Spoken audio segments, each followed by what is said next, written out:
Assalamualaikum warahmatullahi wabarakatuh. Nama saya Zainabidin, NIM 202010015097 dari Prodi Manajemen Dakwah semester 4. Di sini saya akan menjelaskan tentang perilaku dan perbedaan individu. Nah, mata kuliahnya yaitu perilaku organisasi. Dan saya akan menjelaskan mengapa manusia sangat berbeda perilakunya dengan yang lain. Nah, perilaku itu sendiri hakikatnya adalah suatu fungsi dari interaksi antara seseorang individu dengan lingkungannya. Nah, dilihat dari sifatnya, perbedaan perilaku manusia itu disebabkan karena kemampuan, kebutuhan, cara berpikir untuk menentukan pilihan perilaku, pengalaman, dan reaksi efektifnya berbeda satu sama lain. Nah, karakteristik individu dapat terlihat pada kemampuan, kebutuhan, kepercayaan, pengalaman, pengharapan, dan lain-lain. Nah, sedangkan karakteristik organisasi dapat berupa hierarki, tugas-tugas, wewenang, tanggung jawab, sistem reward, sistem kontrol, dan lain-lain. Kemudian berikut saya akan menjelaskan tentang sifat-sifat manusia. Yang pertama, manusia berbeda dengan perilakunya karena kemampuannya yang tidak sama. Nah, perbedaan kemampuan ini ada yang beranggapan karena dibawa sejak lahir, dan ada pula yang beranggapan karena perbedaan menyerap informasi dari suatu fenomena, dan ada pula yang menganggap karena hasil didikan atau pengalaman. Nah, yang kedua ada manusia mempunyai kebutuhan yang berbeda. Kebutuhan yang dimaksud adalah beberapa pernyataan dalam diri seseorang yang menyebabkan seseorang itu bertindak untuk mencapainya. Kemudian yang ketiga ada cara orang berpikir tentang masa depan dan membuatnya pilihan bagaimana cara untuk bertindak. Nah, cara ini adalah untuk menjelaskan bagaimana seseorang membuat pilihan di antara sejumlah besar rangkaian pilihan perilaku yang terbaik baginya.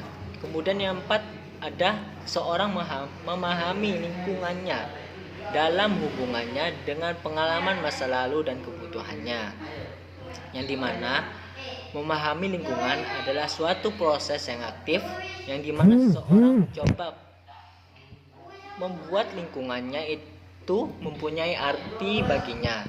Proses ini aktif akan melibatkan seseorang individu mengakui secara aktif aspek-aspek yang berbeda dari lingkungannya, menilai apa yang dilihatnya dengan pengalaman masa lalu dan mengevaluasinya. Kemudian yang kelima, yaitu ada seorang itu mempunyai reaksi-reaksi senang dan tidak senang. Nah, mereka ini cenderung untuk mengevaluasi sesuatu yang mereka alami dengan cara senang atau tidak senang. Perasaan senang dan tidak senang ini akan menjadikan seseorang untuk berbuat yang berbeda dengan orang lain dalam menanggapi suatu hal. Orang biasanya merasa puas atau tidak puas, kemudian hasil perbandingan ini kadangkala kurang informasi mengenai bahan masukan, dan hasil yang dicapai oleh orang tersebut adalah kurang tepatnya proses perbandingan tersebut.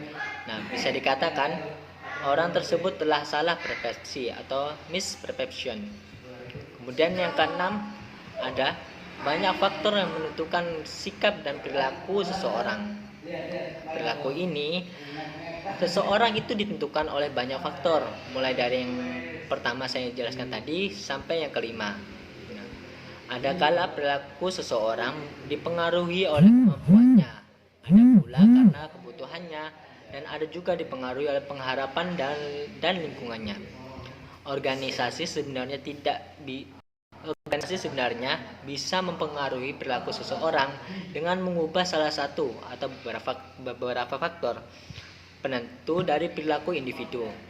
Kesemuanya terbuka untuk dipengaruhi. Nah, dengan demikian, berdasarkan penjelasan saya, faktor manakah yang dianggap paling dominan dalam mempengaruhi perilaku? Nah, kemudian dikembangkan untuk mendapatkan keefektifan pelaksanaan pekerjaan dalam organisasi. Sekian penjelasan tentang perilaku individu dan perbedaannya. Semoga bermanfaat. Wassalamualaikum warahmatullahi wabarakatuh.